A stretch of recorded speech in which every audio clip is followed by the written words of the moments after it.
Hello, everyone, and welcome to another episode of the Nothing to See Here podcast. Hi, it's Frankie. It's Hannah.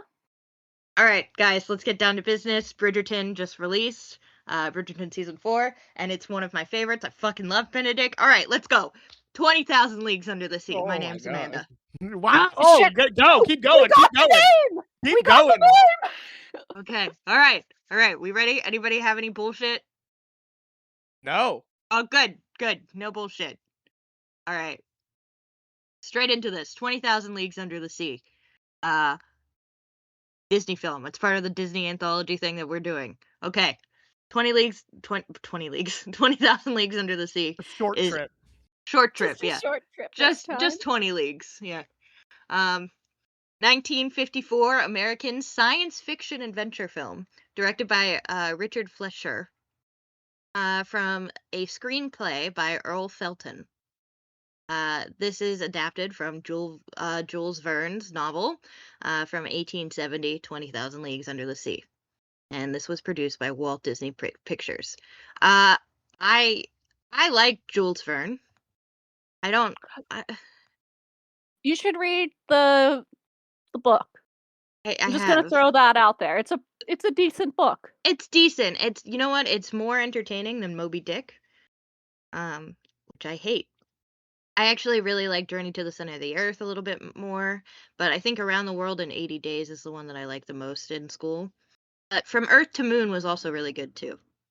So, but yeah, Jules Verne, we like him. Hannah, have you read all of his books? My bookworm? No. Okay. No. So I've read only read bits and pieces. I've read more Jules Verne than you? Wow. Yeah. I never had to read it in school. I never read any of his works in college, which is surprising. Mm-hmm. But I've read snippets of like 20,000 Leagues Under the Sea and Journey to the Center of the Earth and Around the World in 80 days or 90 days. In some days. Okay. He is a very good author. Can't speak on a full story. He's not bad. So this film, it stars Kirk Douglas, who is Michael Douglas's father. And what an actor that man is. Damn. Yeah, he's pretty good. Aside from the fact that, and we'll get into it, I hated his character. I loved his character. Oh, I hated it so much. James Mason, Paul Lucas, and Peter Lorre. That's Lorre. It was photographed in Technicolor. And this film was one of the first feature-length motion picture films to be filmed in CinemaScope. It was also the first feature-length Disney film to be distributed by Buena Vista Distribution. This is the one that Walt Disney made. This movie garnered, as I'm sure you guys can imagine, a lot of success. It was a critical and commercial success, particularly with praise going to Mason's performance as Captain Nemo. And the film won 2 Academy Awards, one for Best Art Direction and another for Best Special Effects.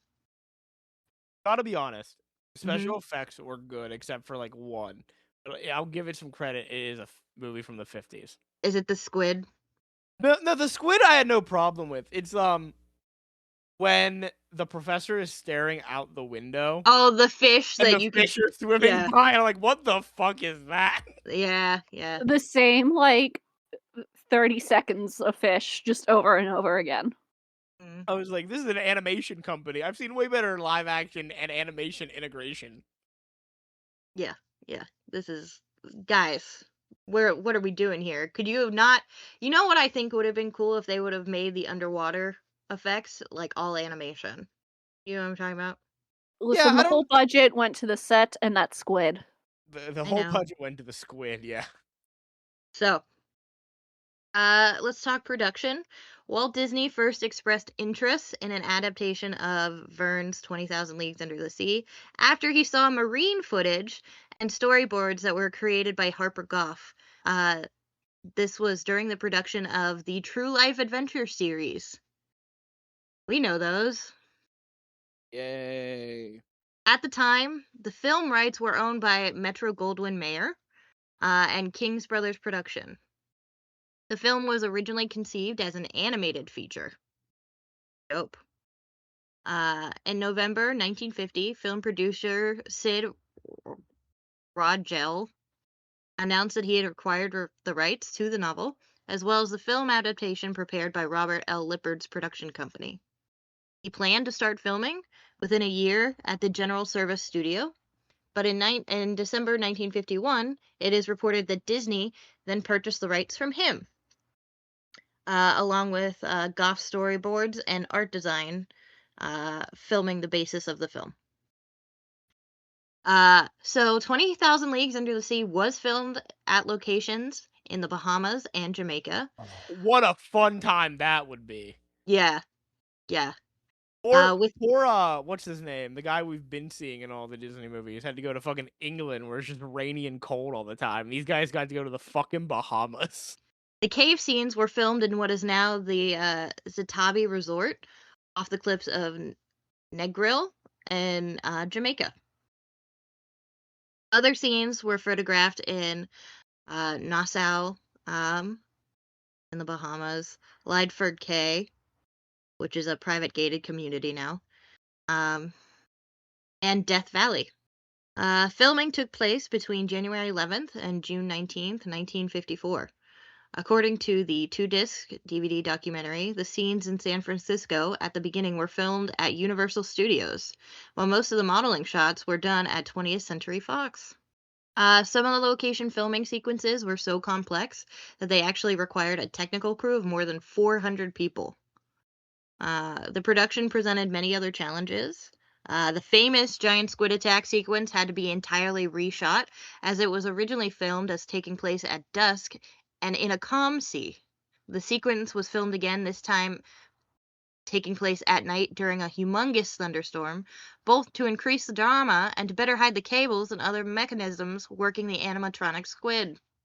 The total cost had been reported as $5 million or $9 million, respectively, but either way, 20,000 Leagues Under the Sea was the most expensive and ambitious production mounted by Disney at that time.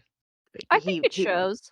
Yeah, it definitely shows, but man, Disney put a lot of if this did not do well, he might have been screwed a little bit. So let's talk a little bit about the differences between the novel and the film. The film was praised as a faithful adaptation of the novel. James Martins writes that while this is true, close comparisons of the novel and the film reveal many changes, omissions, even reversals, which affects the story's fundamental concern. A representation of class and gender, specifically masculinity in the industrial age. Captain Nemo's submarine, the Nautilus, which is fucking cool. I'm just gonna go out and say that. Fucking cool. Was battery powered in the novel, but in the film, it's powered by atomic energy. The novel submarine is also a streamlined Shigar-shaped sub in the novel, while the film is more of a ornate kind of it's a vibe. It's But a it looks fish. better. Yeah, it's a vibe. It's a sea monster. The film director and screenwriter extracted the most memorable scenes from the novel and freely reordered them under the assumption that viewers would not remember the novel's order of events. Did he just think the novel was gonna vanish? I guess I don't know what Martin's problem was. No one knew how to read back then, Hannah, so it's Yeah. fine. No one knows how to read now. Yeah. It's not Exactly. fine. I know. Frankie, you shouldn't be saying that. You don't know how to read, except that wrestling book I got you for Christmas. I've been reading that, and I've been reading an actual novel. Is Thank it you very Wicked? much. It is. I'm It's- still reading Wicked, yes. Yeah, and Proud you of hate you. it. It's not great so far, but I am reading it. I'm gonna finish it. Where have we are gone you? to? Yeah.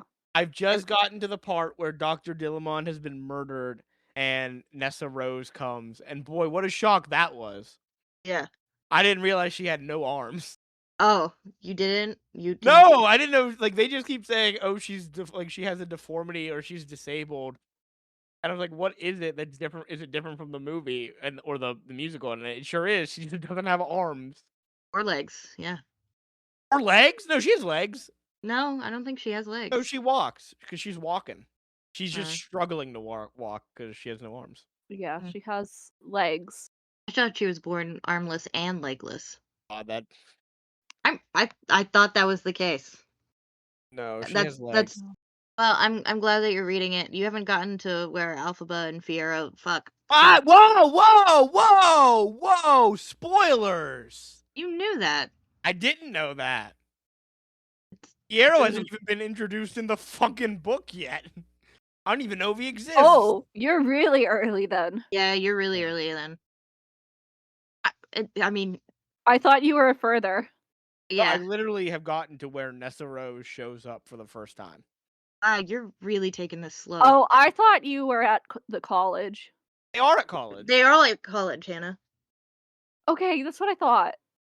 But I thought Fiero came before Dr. Uh, Dillerman. Yeah, No, that's no. why I'm confused. No, they haven't said his name yet. Maybe he's there, but they haven't mentioned him. He has diamonds. They haven't mentioned him at all. Anyway. Anyway. All diamonds on his skin. Anyway, Goff and Disney based the Nautilus design in the film on the interior of the Fourth Bridge, which is a bridge in Edinburgh, Scotland.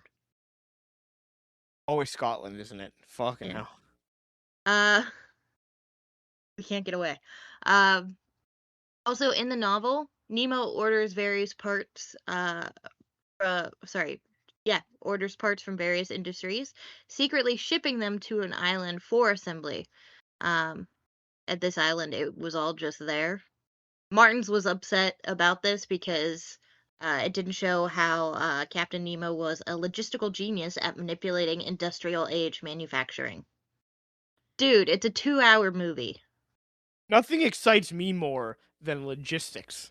So, rather than an authentic soundtrack, because we're going to talk about music now, recording of the film's score or dialogue, 2 vinyl studio cast record albums were released to coincide with the film's first 2 releases in 1954 and 1963.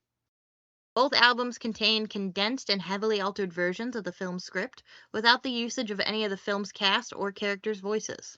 Both albums were narrated by Ned Land as opposed to Pierre Anorak, the professor, who narrated the film and the original novel. Neither album mentioned Nemo as actually being insane, as the film does, and considerably sanitized the characters by omitting any mention of him killing anyone. The albums had Nemo surviving at the end and releasing Ned, the professor, and the professor's little helper, out of gratitude for saving his life. So this is a completely different story. Yeah, in this album, yes. What a weird thing to do. In this version, the professor, Ned, and Peter Lorre were not shipwrecked because the Nautilus rammed the ship, but because a hurricane happened. Real different. The first album was issued in 1954 in conjunction with the film's original release, and it starred William Redfield as the voice of Ned. This album, as a book and record set, was issued as part of the RCA Victor's Little Nipper series on 245 RPM Records. The second album, released by Disneyland Records in 1963, in conjunction with the film's first re-release, was issued on 133 and a third RPM 12-inch LP with no accompanying booklet and no linear notes, the usual practice with most Disneyland-labeled albums. It contained much more of the film's plot, but with many of the same alterations as the first album, so this recording was basically just a remake of the last one. A single for the film's most memorable song, A Whale of a Tale, written by Norman Gimbel and Al Hoffman, and sung by Kirk Douglas, was re-released in 1954 under Decca's Children's Series label. According to Douglas, the recording was very popular at the time. The song "And the Moon Grew Brighter and Brighter," which Douglas had sung in the movie A Man Without a Star, written by Lou Singer and Jimmy Kennedy, was the B-side to this. Both songs can be found on the 2008 digital release of the film's soundtrack. In the film, Johann Sebastian Bach's Toccata and Fugue in D minor is played by Nemo on the Nautilus or on the Nautilus's organ, which is in the Haunted Mansion. But Mason's playing is actually dubbed by an anonymous organist. Boo! Learn to play. Come on. Learn to play, yeah. In January 2008, Walt Disney Records released a 26 digital track album containing music of Paul Smith's original soundtrack score, 20,000 Leagues Under the Sea, plus both sides of A Whale of a Tale single, and a digital booklet companion that explores the music of the film. This was the first release of the film score and was initially available only through iTunes. Entrada released the same soundtrack on CD in 2011. The music for 20,000 Leagues Under the Sea was composed by Paul Smith, with Joseph Dubbin acting as the orchestrator. Let's talk release, home media, box office reception, because I'm literally, like, I don't have a lot in terms of, like, the plot for this movie. Like, I'm not going into that much detail, because I have Bridgerton to get back to. Not sorry. On September 15th, 1954, Disney, Variety reported that Disney and RKO Pictures had begun discussions on the distribution plans for this movie. A week later, it was reported that Disney decided to end its 17-year association with RKO, choosing instead to release the film through the newly formed distribution, Buena Vista Distribution. Overseas, the film was distributed by Walt Disney British Films Ltd., a studio-owned subsidiary in the UK, and other local distributors in international territories. The film premiered on December 23rd, 1954, at Astor Theater. Astor Theater is located on Broadway. It was released in 65 key cities across the United States 2 days later on Christmas Day. And then the film was then re-released in theaters in 1963 and 1971. Let's talk home media. In September of 1980, 20,000 Leagues Under the Sea was made available for purchase or rental on video cassette, among other Disney films. In 1992, Scott McQueen, then senior manager of Disney's Library Restoration, did extensive digital restoration for the film's video cassette release. In May 2003, the film was re-released on a 2-disc DVD set with supplemental features including audio commentary, deleted scenes, which include the original squid fight without sound, the one that they redid, during a storm, and an extensive making-of documentary. On the same day, the film was screened at El Capitan Theater, with Richard Fletcher introducing the film, the film's director. He was still alive in 2003? Wow. A 1080p HD version from a 4K restoration was released on iTunes in 2014. And in 2019, the film was released on Blu-ray via the Disney Movie Club. The film was made available to stream on Disney Plus when the service launched in November of 2019. During its opening weekend, 20,000 Leagues Under the Sea opened in second place at the box office. Does anybody want to take a guess at what it was behind? What year is this? 1954. There's Was no it Gone business. with the Wind? Nope, there's no business like show business. Irving Berlin. With Ethel Merman, Donald O'Connor, Marilyn Monroe, Dan Daly, Johnny Ray, and Mitzi Gaynor. That's fair. That's so fair. On its third weekend, though, the film became the #1 box office film in the United States, displacing Vera Cruz, also 1954. It was dethroned by Vera Cruz on its fourth weekend, though, but the film then reclaimed its #1 position in the fifth weekend. By January 1956, the film had earned $8 million in distributor rentals at the box office from the United States and Canada, becoming the third highest-grossing film of 1954. Approval rating, and we'll get to the cast list and then some interesting tidbits of information before we get into the summary. Bosley Crowther of the New York Times stated that, quote, "As a fabulous and fantastic as anything he has ever done in cartoons is Walt Disney's live-action movie, made from Jules Verne's 20,000 Leagues Under the Sea. Turned out in CinemaScope and color, it is as broad, fictitiously, as it is long, 128 minutes, and should prove a sensation, at least with kids. I don't think I would have enjoyed this as a kid. I can't picture a kid sitting through this film. No. Yeah. Like, Pauline I'm an Kael, adult and I kind of had issues sitting through this film. Colleen Pale, who wrote The Age of Movies, selected writing of Pauline Kael, wondered if the film would have been such a success had Kirk Douglas not been there to destroy the illusion of the 19th century. That was a quote, destroy the illusion of the 19th century. Jean Arnil of Variety praised the film as, quote, a special kind of picture making combining photographic ingenuity, imaginative storytelling, and fiscal daring. He felt that, quote, Richard Fletcher's direction kept Disney's epic moving at a smart clip, picking up interest right from the start, and deftly developing each of the many tense moments. Earl Felton's screenplay looks to be a combination of the best in Verne's original and new material to suit the screen form. It's a fine job of writing simulating pick fare. Technical credits underline the water photography are excellent. For the time, yes. Yeah, for the time. Kate Cameron of the New York Daily News praised the film as thrilling and absorbing adaptation. She further wrote, quote, Richard Fleischer handled the direction of the film with vivid imagination. The underwater scenes are fascinating in their eerie beauty and interesting glimpses they contain of marine life. I will say there was one scene, and I'm going to mention this now because it pissed me off, where they were just holding these sea turtles by their arms and dragging them. Upsetting. I hated that. Worst scene in the whole film. Yeah, I was very upset. Was that just like in the middle when they were just exploring the ocean a bit? Well, they were Yeah. farming, so we can infer that they were going to kill the turtles. Oh, Yeah, they were gonna okay, kill yeah. them. I kind of drifted out. That part, I was like, there were some cuts that could have been made in this movie, and that was... Yeah, that was a little boring.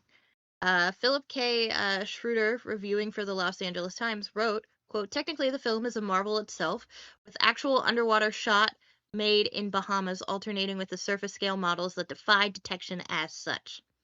He also praised Mason's performance, claiming, quote, he lends depth and dimension to the stock figure of the mad genius. The proof, he sometimes seems more pitied than scorned. Harrison Reports wrote, utilizing the CinemaScope medium and Technicolor photography, Walt Disney and his staff have fashioned a picture that is not only a masterpiece from the production point of view, but also a great entertainment, the kind that should never go over, that should go over in a big way with all types of audiences, not never. A review of the Chicago Tribune wrote, quote, produced with care and handsome color and peppered with humor, it's a nicely balanced dose of old supposition and modern fact. I can talk. Yeah. Rotten Tomatoes has given the film an approval rating of 91% based on 32 reviews with an average rating of 7.70 out of 10. The website's critical consensus reads, it is one of Disney's finest live-action adventures. 20,000 Leagues Under the Sea brings Jules Verne's classic sci-fi tale to life and features an awesome giant squid.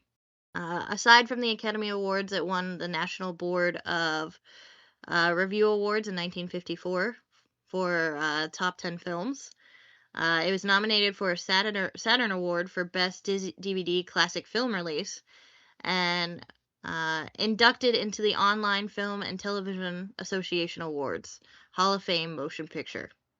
The film's primary art director, Harper Goff, who designed the fictitious Nautilus submarine, was not a member of the Art Directors Union, and therefore, under the bylaw within the Academy of Motion Pictures, he was unable to receive his Academy Award for art direction. That sucks. Gotta join that union. There was a parody. Saturday Night Live did do a parody during its 17th episode of the 19th season with host Kelsey Grammer playing Captain Nemo. In Walt Disney Resorts, Disneyland used the original sets as a walkthrough attraction from 1955 to 1966. Walt Disney Resorts Magic Kingdom also had a dark ride named 20,000 Leagues Under the Sea, Submarine Voyage, which was around from 1971 to 1994, and consisted of a submarine ride complete with a giant squid attack and arrangement of the main theme from the 1954 film playing on Captain Nemo's organ in the background. My dad rode this ride, and he said it was dope, and I'm pissed off that I never got to ride this. Isn't it just like rotting under the water now? No, it was, and they got rid of it. Like, the lagoon's all gone. They replaced, all right, this is where my Disney knowledge comes into play. So it was replaced by Ariel's Grotto, from 1996 to 2004, and that's when it was rotting. They then demolished it and turned it into Pooh's Playful Spot from 2005 to 2010. And then when Fantasyland's expansion happened, the space is huge, so there are 2 rides on there now. Under the Sea, Journey of the Little Mermaid, which is still there, and the Seven Dwarfs Mine Train. For this ride, voice artist Peter Renaday stood in for James Mason as the role of Captain Nemo. In 1994, a walkthrough attraction opened at Disneyland Paris named Les Mystères du Nautilus. I believe it's still opened. So it's still there, so you can kind of walk through it. We have to go to Paris now. In 2001, a dark ride was created at Disney Tokyo Sea. There is a little like nod to the original 20,000 Leagues Under the Sea ride. The Little Mermaid Ariel's Undersea Adventure contains a silhouette of the Nautilus in a rock wall. And at the Tiki Bar, Trader Sam's Grog Grotto at Disneyland's Polynesian Resort, it serves a cocktail called the Nautilus, which is served in a stylized drinking vessel resembling the submarine, and features a dive helmet and a mechanical squid tentacle that pours the liquid behind the bar. Cute. That's a $50 drink. I don't care what it is. I'm drinking it. I'm not going to talk too much about it, but there is talks that are about a remake and a prequel possibly happening. We don't need that. Let's talk cast, and then we'll get into the synopsis. So, Kirk Douglas, Michael Douglas's dad, plays Ned Land. I hated this character. James Mason played Captain Nemo. He's amazing. I love James Mason's performance. Professor Pierre Aronnax. Peter Lorre as Conseil, the professor's henchman, basically. Robert J. Wilk as the Nautilus's first mate. Ted DeCorsa as Captain Farragut. Carlton Young as John Howard. J.M. Kerrigan as Billy. Percy Helton as coach driver. Ted Cooper as Abraham Lincoln's first mate. And then we have uncredited stuntman Fred Graham as Casey, and Laurie Mitchell as Hooker in her uncredited debut. Wow. What a She was a role. hooker, yeah. Do we know the name of the sea lion? I don't. Who played the sea lion? What is the sea lion's name? Because they were the best character. Okay, let me see. Real name of sea lion. She's a California sea lion. I know that. It says she was a trained animal, and that crew members sometimes carried herring in their pockets to reward her during the film. But I'm not. Guys, I'm not seeing anything. Let me look at the Wikipedia page or the wiki page. That's so sad. I'm gonna do my best. First mate. Give me Esmeralda, please. Yeah, I got nothing. Guys, I'm sorry. They're erasing her from history. This is disgusting. Yeah, I'm actually upset about this. Yeah, I got nothing. I'm gonna write a strongly worded letter to Disney. I can say Esmeralda was not in the book, so she was just created for the film. Yeah, good choice. Best inclusion. Great choice, guys. Let's talk summary. So we're set in the 1800s. There are rumors spreading. We start off in like a western town. There's rumors spreading of a sea monster that attacks ships in the Pacific Ocean.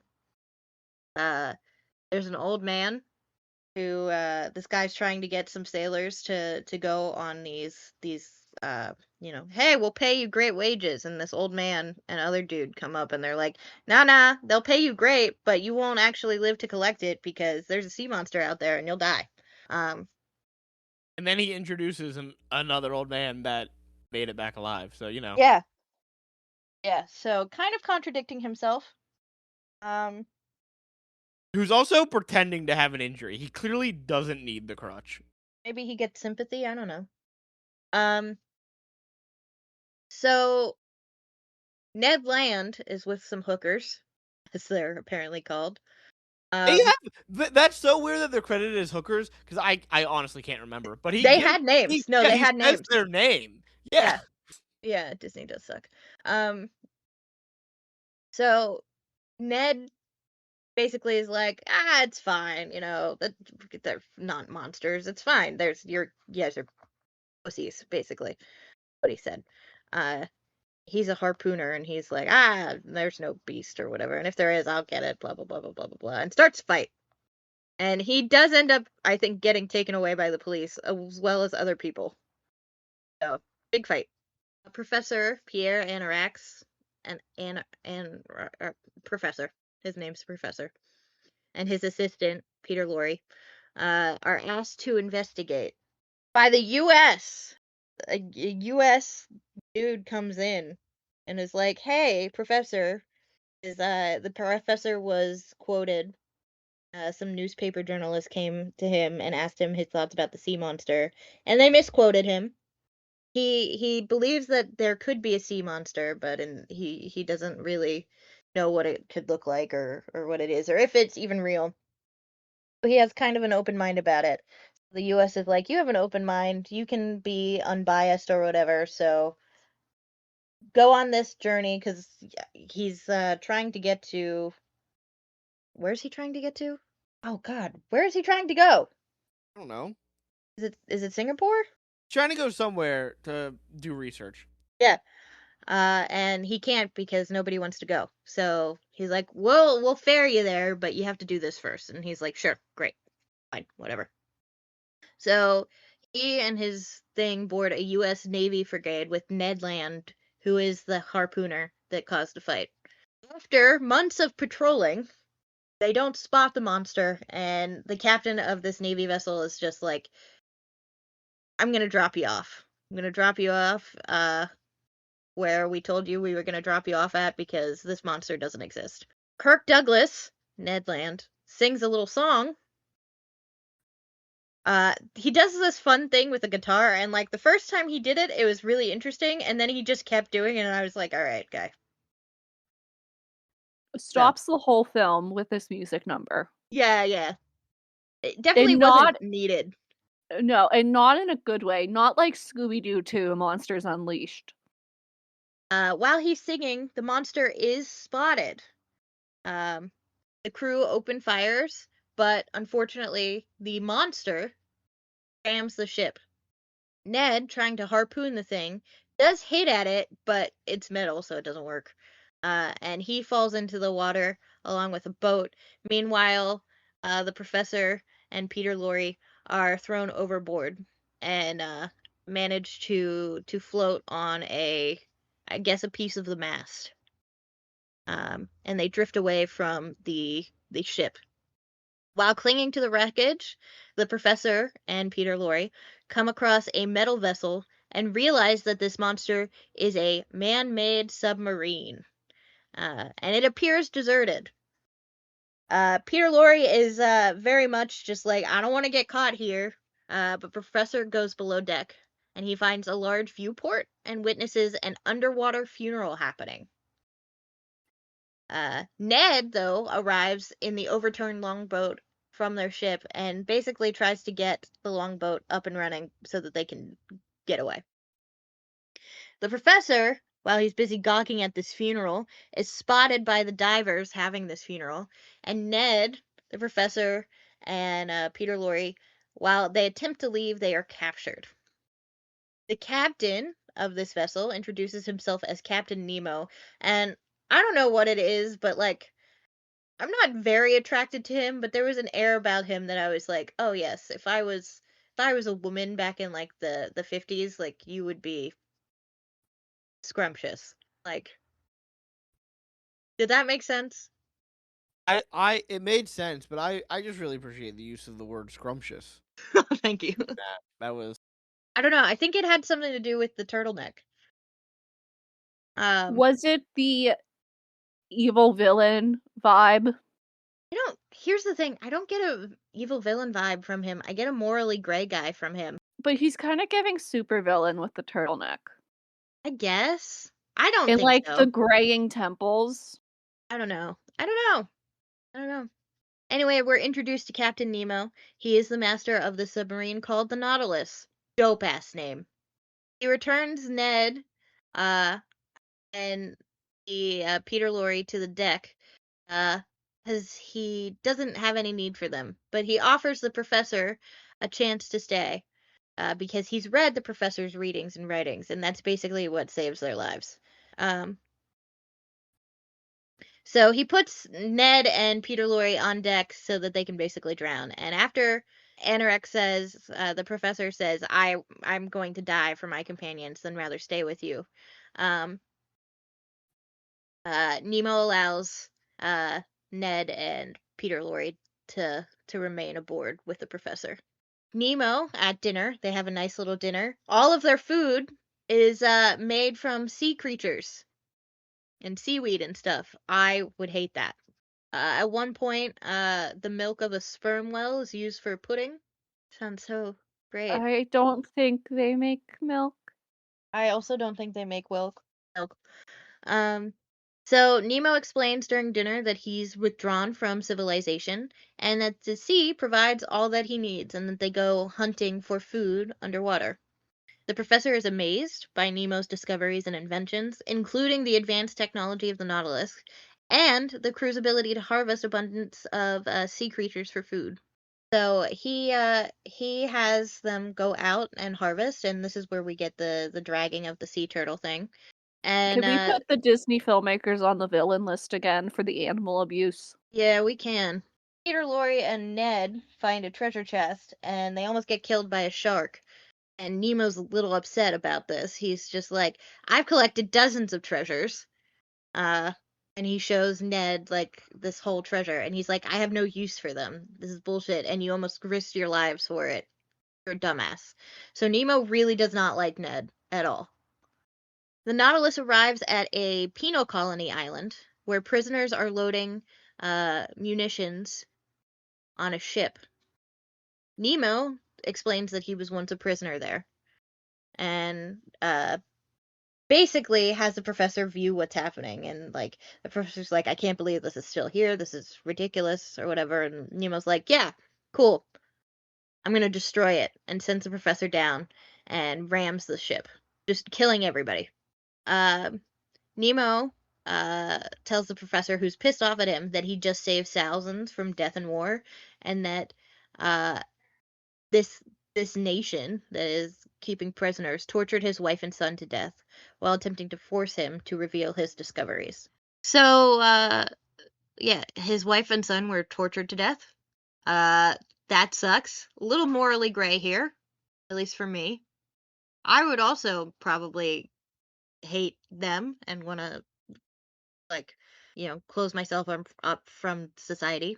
So, Ned and Peter Lorre are trying to get out of the ship. They are tired of being prisoner because they feel like a prisoner. And the professor is just kind of going along with Nemo's shit. So Ned and Peter Lorre team up, and they discover the coordinates of Nemo's secret island base, Vulcania, where the Nautilus is now heading. In attempt to be rescued, Ned loads a bunch of bottles that he has to eat the stuff in them, with coordinates and throws them overboard so that hopefully somebody can find them. I don't think he has to eat the stuff. He chooses to at a Yeah, certain point. yeah, He he could wants just the dump it out. alcohol. Yeah. That's true. He wants to get drunk. Off the coast of New Guinea, the Nautilus gets stranded on a reef. Nemo allows Ned to go ashore with Peter Lorre to collect specimens because the professor is just upset. But he does admonish them to stay on the beach. Ned instead goes exploring to find ways to escape and finds human skulls posted on stakes. He then gets pursued by cannibals, something that Nemo did warn him about, but he didn't believe. He thought it was just a way to scare him, and he runs back to Peter Lorre. Speaking of, just wanna Mhm. alert here. No content warning for this. Yeah, we book. should have gotten a content warning because No content warning for this this. was egregious the way they portrayed these cannibals. Was it in the, like, little about section? Because didn't Disney get rid of their content Yeah, warnings? I looked. You I made sure Okay. to look. So they run back Also, to this is an egregious amount of people to be chasing 2 men. There's a lot of them. They don't even know the second man is there. They're chasing one man. That's they must be really true. hungry. 2 men ain't gonna feed that many people. I don't know how good human tastes, so I don't know if it's worth running on a beach for. All I know is that the food that I've had, the only thing that would be worth running on a beach for is some good pasta, like the cacio e pepe from Alla Famiglia. They're still being pursued by cannibals. They head back to the Nautilus, and the captain, pissed off at them, still helps them and repels the cannibals by sending electrical charges through its hull and shocking them. Nemo's really pissed off at Ned at this point.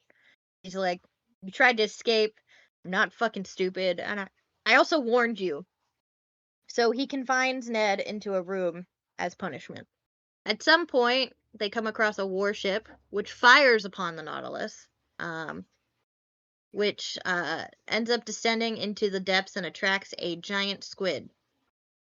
After the electrical charge fails to repel the creature, Nemo and his men surface to fight it off. Nemo is caught by one of his tentacles, which is the funniest thing I've ever seen. And Ned, escaping from captivity, fatally wounds it and harpoons it. He saves Nemo, who had been pulled into the sea, and really was just kind of like, why did I do that? Immediately regrets it. Yeah, he immediately regrets it, but was just like, it's part of my humanity. So the professor is like, you know, Nemo allows him to not be confined anymore as like a thank you, and the professor is just like, he thought that humanity was bad, but even somebody who disliked you couldn't let you like die. So how do you feel about that? And Nemo does have a little bit of a change of heart and decides that he's going to make amends with human civilization by providing the professor with ways to basically be a how do they put it? He's gonna have the professor be like the go-between between him and like this government, so that his studies and discoveries can be made and put out into the world, but only if they agree to like de-arming themselves and stuff. But like it is a step. Nautilus enters Volcania through an underwater passage to avoid the warships that now surround it, because they're all there now. They find them, and Nemo's pissed. How the fuck did they find this? We know. It was the bottles. So Nemo rushes ashore to activate a time bomb, which is going to destroy all evidence of his all evidence of his discoveries. But he is shot and mortally wounded. Also, by the way, at one point Ned's like, "Hey, over here, save us! We sent the things, we sent the bottles and shit," and they shoot at him. What did you think was gonna happen? So the captain, mortally wounded, returns on board. He prepares to have the ship leave the cave and everything, and then announces that he's going to be sinking the ship. And the crew agrees to accompany him, all doing a suicide pact. The only 3 who are not cool with it are Peter Lorre, Ned, and the professor. Yeah, And Esmeralda. Yeah, Esmeralda didn't agree to this either. That's bullshit. Yeah, he's gonna kill the seal. Which I haven't mentioned the seal, but she's just amazing. She Every sings. scene she's in Yeah. Better. Adorable. Yeah. Thoroughly enjoyed her. Nemo is upset that they're not willing to die with him, I guess. Hey, remember how I held you all prisoner and now you're not willing to die with me? Yeah. Yeah. Okay. Nemo's a little pissed about this, so he confines them to their cabins and basically is gonna force them to die. Ned doesn't want to be part of the suicide pact and escapes. He is able to, after fighting the first mate, bring the submarine to the surface. While heading up to the surface, the Nautilus strikes a reef and starts to flood. Nemo, who is on the verge of dying, makes it over to his viewport and dies while viewing his beloved undersea domain. The professor, seeing as everybody escapes because Ned helps now, tries to retrieve his journal, but Ned is just like, we have no time, this place is going to explode, which is not true. That explosion is far enough away. He could have gotten his journal. But the professor doesn't get his journal, and Ned knocks him out and carries him out as a way to save his life. Am I wrong on this? He could have gotten his journal. He might have ran into other crew members who were like, no, you must die. He could have gotten his journal.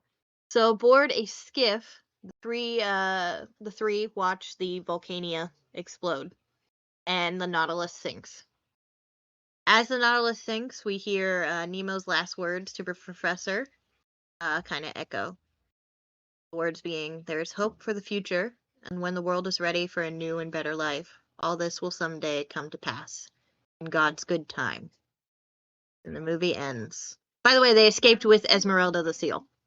So, As they Best should. character, made it As out the- alive. as they should, yeah. Kirk Douglas was like, "Esmeralda, almost forgot about you." Immediately He gets her on forgot board. about her. She was Yeah. running for herself. She did it. It's fine. So yeah, that is 20,000 Leagues Under the Sea. I've never watched this, but I have watched uh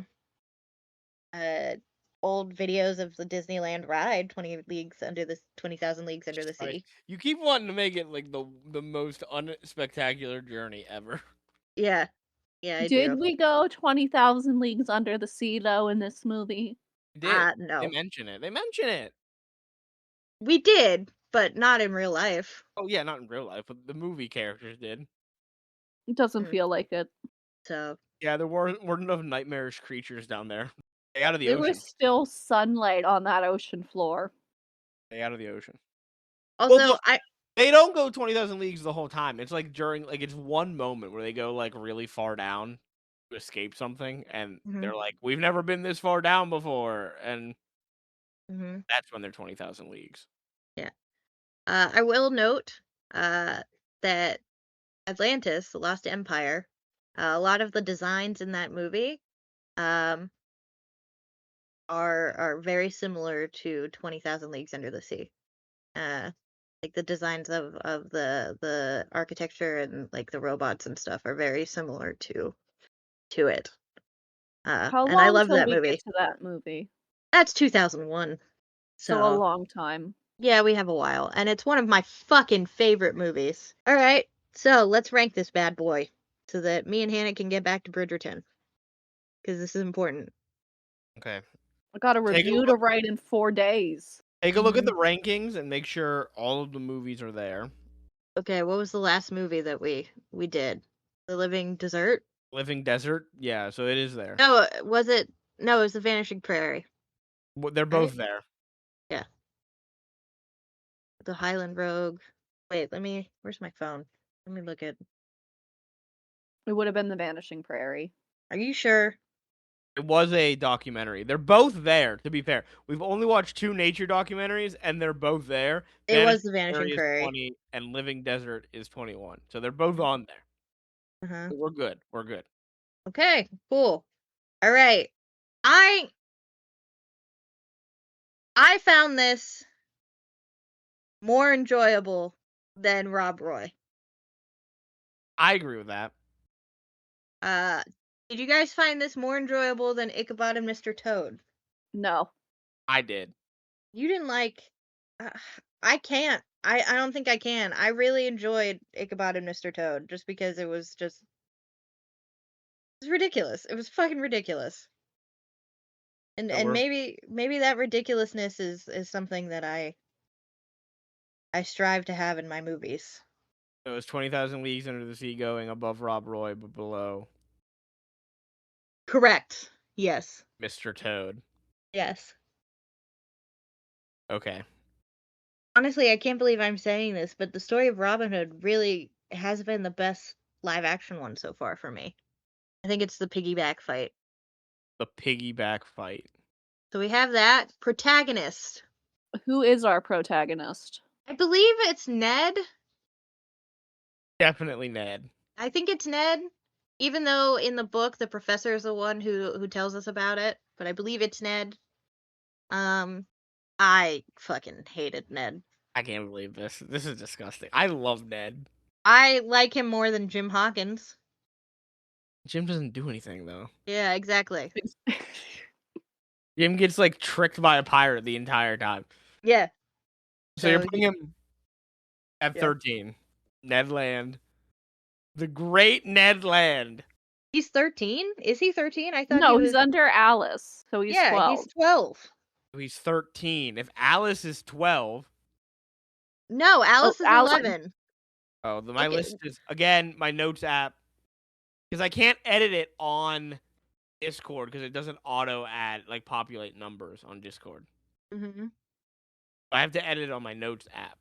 But the notes app does not, Okay. like, work. So we got that.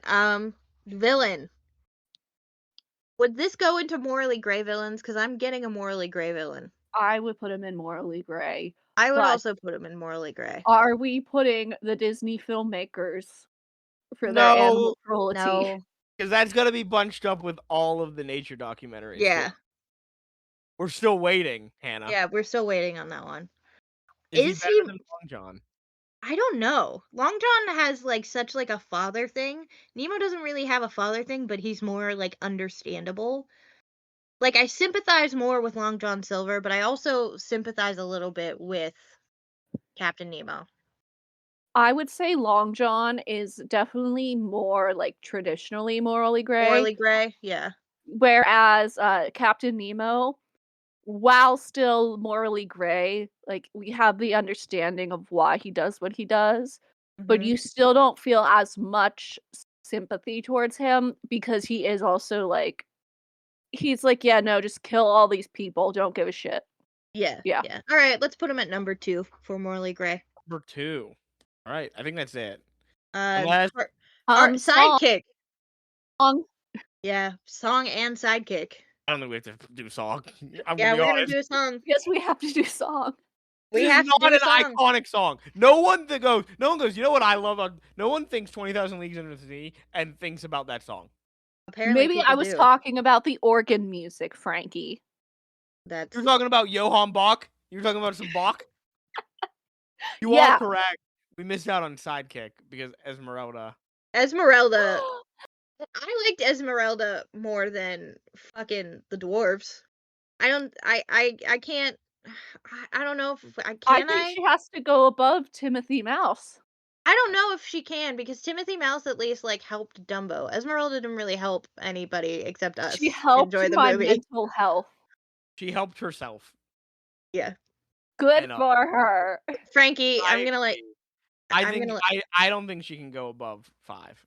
Yeah. Okay. So she Put can't her go at. above Timothy Mouse. Yeah. Rude. Incorrect. Put her 5 below Timothy Mouse, but above the dwarves. Songs. Hey Frankie, it's a whale of a tale.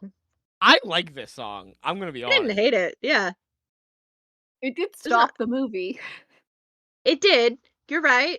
It But absolutely. I wasn't bored during it or upset that it stopped the movie. I was upset about like all the fucking farming. Yeah. I don't give a shit about your ecological lifestyle, all right? I am gonna put it at the very bottom, under The very bottom. Yeah, under a Very Merry Ann Birthday. That's disgusting. It's just not as catchy as a Very Merry Ann Birthday. I couldn't tell you any of the lyrics. I I have to say, I have to make a confession then. Did you add this to your playlist? Well, I did. I added it to my my Spotify playlist. Oh my god! Wow. I love the song. I love this song so much. I mean, I very much enjoy like Sailor tunes, but I don't know. This one just wasn't as catchy for me. So it'll be number 10, but it is up there. Oh, you So mean a? Oh yeah, number. It will be 10. Sorry, yeah, it got. it'll be 10. So it will be up there, and I'm sure it will beat out some other songs. I don't know. There's a lot of good songs coming down the pike. There are, but that is it for For this week on Disney. mhm. Um What's the next, next Disney movie? Davy Crockett, King of the Wild Oh Frontier. no! Oh Is no! that animated? No, Nope, it's sure not. it's sure not. After that though is Lady and the Tramp, followed by Really like a good one the, though. the African Lion. So, why would you?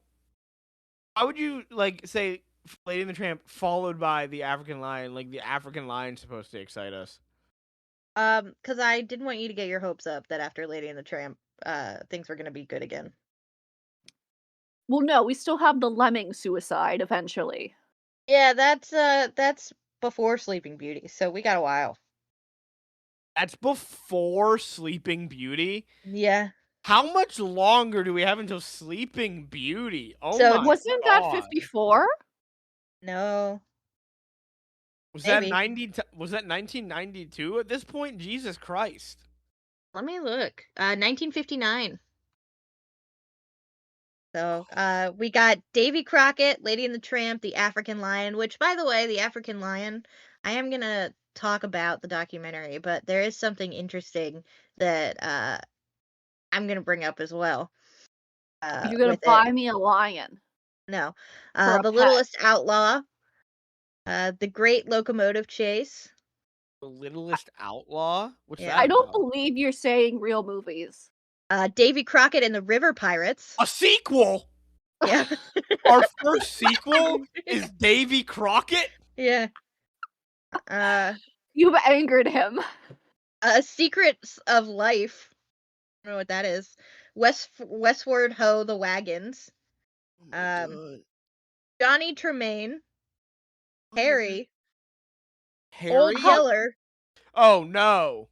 I'm Oh not no. watching Old Yeller. No. Depression. I ain't doing it. Where was I? Light in the Forest. These aren't real films. Where was How I? did Disney stay in business? White Wilderness, which is where we get the lemming suicide. Tonka. Sleeping Beauty, and then the Shaggy Dog. I like the Shaggy Dog. Hmm. So How did they stay open? I don't know. there are no other movie studios in the 50s, Hannah. Yeah. Like who was making what movies? Best movies of the late 50s. Let's take a look.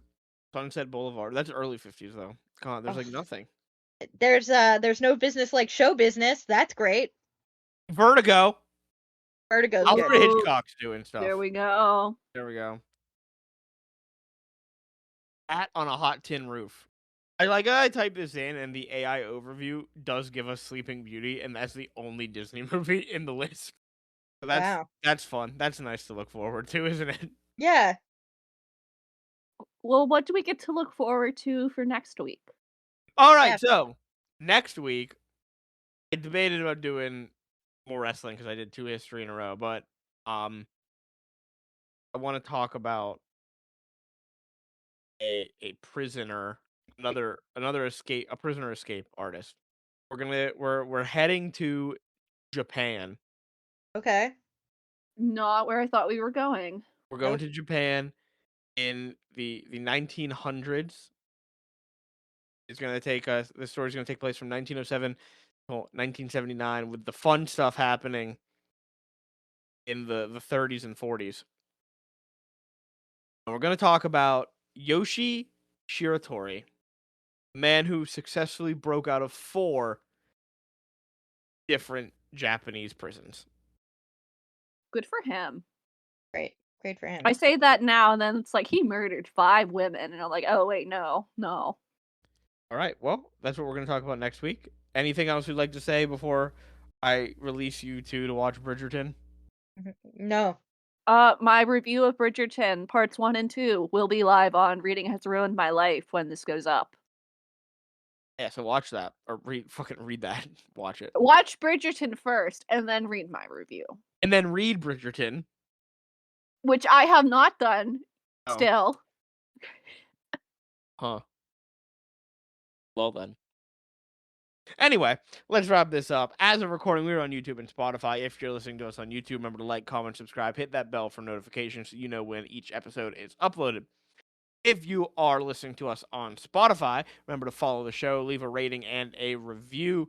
No matter where you're listening, remember to share this with your friends, your family, anyone who you think might get a kick out of what we are doing over here. If you would like to send us an email where you could ask us a question, give us topic ideas, discuss any commentary you'd like to give us about our shows, you can do that by sending us an email over to Nothing to see here podcast at gmail.com. As always, here is spelled Hear.